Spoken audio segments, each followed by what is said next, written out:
Monsieur le Président, chers collègues, nous interviendrons à deux voix avec Christine Séguineau en nous concentrant sur le volet foncier de cette communication sur le SRADET. Comme vous l'avez si bien dit lors de la première conférence régionale du 20 décembre dernier, et je salue le nombre de personnes qui l'ont dit avant nous dans cette séance aujourd'hui, il nous faut vraiment nous rappeler les enjeux qui se cachent derrière cet acronyme Zéro Artificialisation Nette. On est tous d'accord donc, c'est bien la lutte contre le changement climatique et contre l'effondrement de la biodiversité. Ces deux fléaux qui impactent déjà nos concitoyens dans leur vie quotidienne. Pendant des décennies, nous n'avons pas compté, le sol était un support à consommer, mais comme le rappelaient les scientifiques lors de la plénière Néoterra, tout comme Gilles Boeuf ici présent le répète sans cesse, le sol, c'est un de nos alliés les plus précieux face aux défis environnementaux. Le sol, il stocke le carbone et il évite son relargage dans l'atmosphère.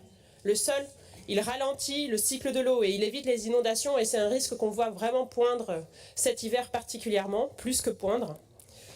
Les habitants de la région en sont victimes. Et enfin, le sol, c'est un véritable réservoir de biodiversité. Il nous faut donc protéger absolument le sol, tout comme les espaces naturels et agricoles qui restent, et c'est tout l'objectif du zéro artificialisation nette, et donc il semble qu'on soit tous d'accord. Cette loi a de nombreuses imperfections, mais a le mérite d'exister. On doit l'utiliser à bon escient pour proposer de meilleures conditions de vie à tous les néo-aquitains, à court et aussi à long terme. Ce que vous proposez dans cette communication sur les 5 profils, nous sommes d'accord. On doit utiliser le ZAN comme un outil de réaménagement du territoire et de démétropolisation de la région.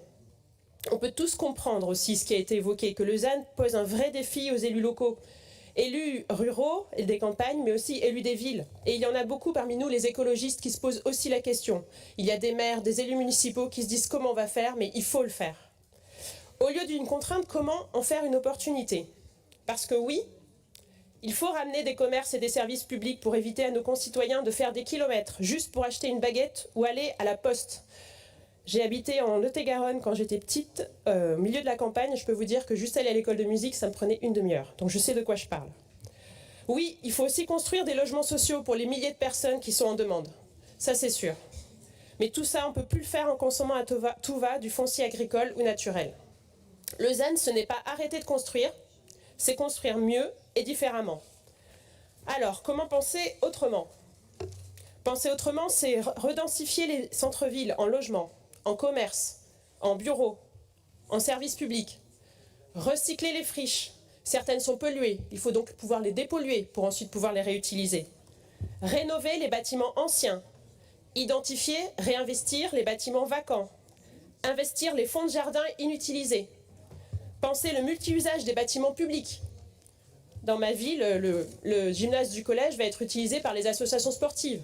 Ça fait partie des possibilités. Et le multi-usage de tous les espaces collectifs.